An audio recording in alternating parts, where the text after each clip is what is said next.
What causes varicose veins and how do you treat them? Everything you need to know. Leg veins are often dismissed as a cosmetic problem, but now experts are saying there are good reasons why they should never be ignored. It's obviously a sign of my age that my friends have stopped fretting about cellulite and started agonizing over varicose veins.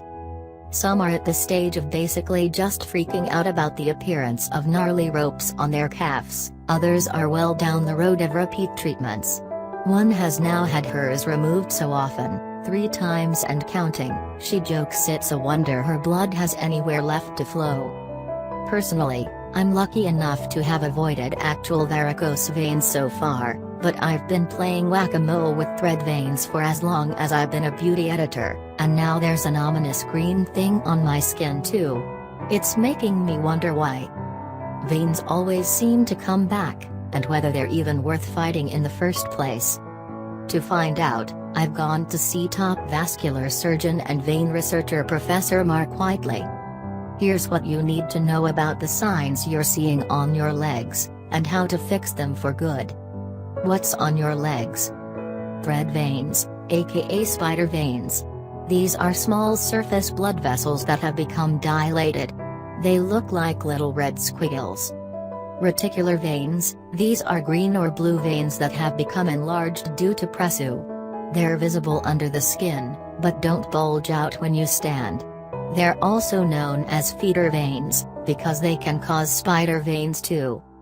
Varicose veins, these very visible, thick and bulging veins are distended branches of the major veins in the leg. They appear when the valves in the deeper leg veins stop working properly, so blood flows the wrong way down the veins. Before you have treatment. Before you do anything, you should find out what's really causing your leg veins, says Professor Whiteley. I don't believe any vein, even a thread vein, should be treated before you've had a full, 30-min plus, ultrasound scan. In 80 to 90% of cases, a scan will show thread veins are actually caused by a deeper, hidden vein condition. If you don't treat the source, the problem will just keep coming back. Around 15 to 20% of people turn out to have hidden varicose veins that they were totally unaware of. These deeper veins, which pool with blood due to faulty valves, are actually more likely to cause further problems than the varicose veins that sit on the surface, says Professor Whiteley. Hidden varicose veins won't get better on their own, and can go on to cause discolored skin, pain and leg ulcers. Scans can also pick up the possibility of varicose veins stemming from unexpected places. For 1 in 7 women, varicose veins actually come from the pelvis, says Professor Whiteley. That increases to 1 in 5 if you've had children. If the source isn't picked up, the veins will, you guessed it, just come back again. For your best chance of permanently pretty legs, look for a surgeon who specializes in veins, not somebody who mainly does artery ops like bypasses and only does vein removal as a sideline. Research also shows success rates are much better if the pre-op scans are done by an ultrasound specialist, not the surgeon, says Professor Whiteley. Why do my veins keep coming back? Beauty Ed says, if your varicose veins have come back, chances are you're not a lost cause, you've simply had poor treatment so far. I have a friend whose varicose veins have now come back 4 times, after both NHS and private treatment involving both laser and stripping. It's only now she's had a proper scan, unlike the cursory 5-minute one before her last, pricey private laser up, and found out exactly why she's not been fixed. The scan picked up a bunch of hidden varicose veins, including one from the pelvis, that hadn't even been touched in the past. One vein had been treated, but only about a third of it had been lasered away, leaving a huge chunk behind, so the problem was always going to recur. Unfortunately, this sort of ineffective treatment isn't unusual, says Professor Whiteley. Patients just assume they're going to have varicose veins forever when, with the right treatment, they could be cured for good. Vein myths. Varicose veins are not caused by crossing your legs, hot baths, poor circulation, or standing for long periods. They're mainly down to genetics. If one parent has them, you have a 40% risk of eventually getting them too, and that goes up to over 90% if both your parents are affected. What are the treatment options? Microsclerotherapy.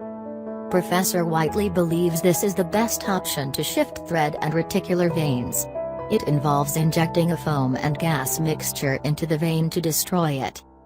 You have to bind the leg for at least 14 days afterwards, otherwise the blood will flow back into the dying vein and leave a permanent brown stain.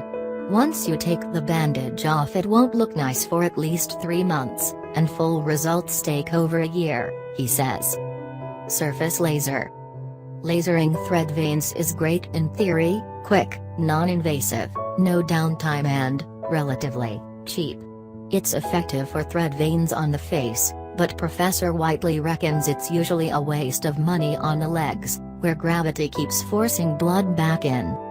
The energy used usually isn't enough to kill leg veins, he says. The thread vein temporarily goes into spasm, so it looks like it's gone, but after a few months it reopens and comes back. In the worst case, the energy is enough to kill the thread vein, but that risks scarring the skin. Stripping. This was the original varicose vein treatment, and involves literally stripping the veins out and tying the ends. However, we now know they can simply grow back if you do that, says Professor Whiteley. He urges patients to avoid it. Endogenous laser. This is performed by inserting a laser directly into a varicose vein to destroy it from the inside. It's far less invasive than traditional surgery and is done as a day op under local anesthetic, but of course you need to find and zap any hidden problem veins too. The average annual recurrence rate for varicose veins after laser is 1 in 5, which is pretty poor, says Professor Whiteley. Done properly it should be around 3%. If you have any questions about this video, please leave it in the comments. We will try to respond as soon as possible. Do not forget to share this video in Facebook, Twitter and Pinterest. See you later.